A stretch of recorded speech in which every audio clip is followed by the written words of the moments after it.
I had a dream which was not all a dream.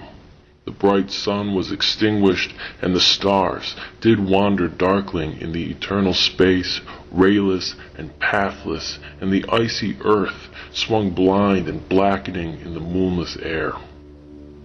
Morning came, and went, and came, and brought no day. And men forgot their passions in the dread of this their desolation.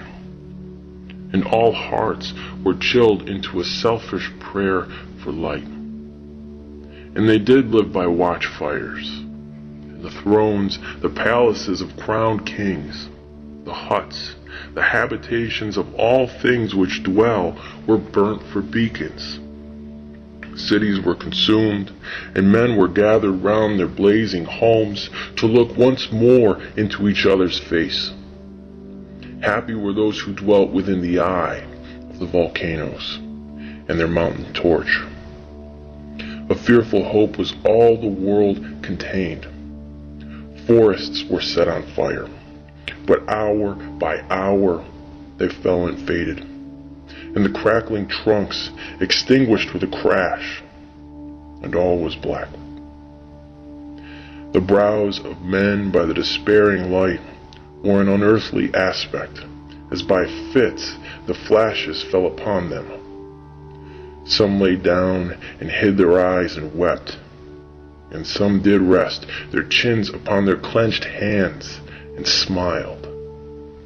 And others hurried to and fro and fed their funeral piles with fuel, and looked up with mad disquietude on the dull sky, the pall of a past world. And then again, with curses, cast them down upon the dust, and gnashed their teeth, and howled. The wild birds shrieked, and, terrified, did flutter on the ground, and flap their useless wings. The wildest brutes came tame and tremulous, and vipers crawled and twined themselves among the multitude, hissing but stingless. They were slain for food. And war, which for a moment was no more, did glut himself again. A meal was bought with blood, and each sate sullenly apart, gorging himself in gloom.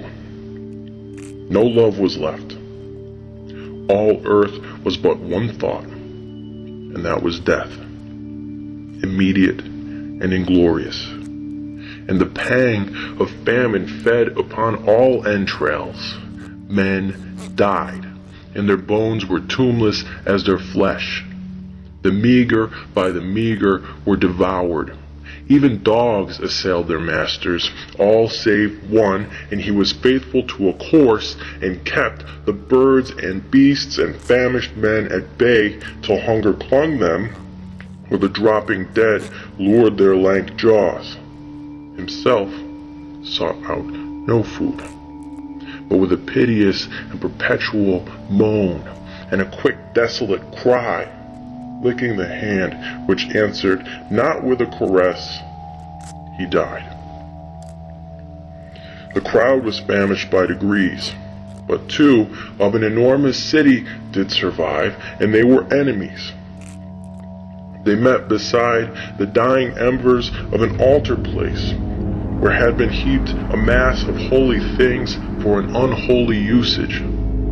They racked up, and shivering, scraped with their cold skeleton hands the feeble ashes, and their feeble breath blew for a little life, and made a flame, which was a mockery. Then they lifted up their eyes as it grew lighter, and beheld each other's aspects, saw and shrieked and died. Even of their mutual hideousness they died, unknowing who he was upon whose brow famine had written fiend. The world was void. The populous and the powerful was a lump, seasonless, herbless, treeless, manless, lifeless, a lump of death, a chaos of hard clay. The rivers, lakes, and ocean all stood still, and nothing stirred within their silent depths. Ships, sailorless, lay rotting on the sea, and their masts fell down piecemeal. As they dropped, they slept on the abyss without a surge. The waves were dead. The tides were in their grave. The moon, their mistress, had expired before. The winds were withered in the stagnant air, and the clouds perished. Darkness had no need of aid from them.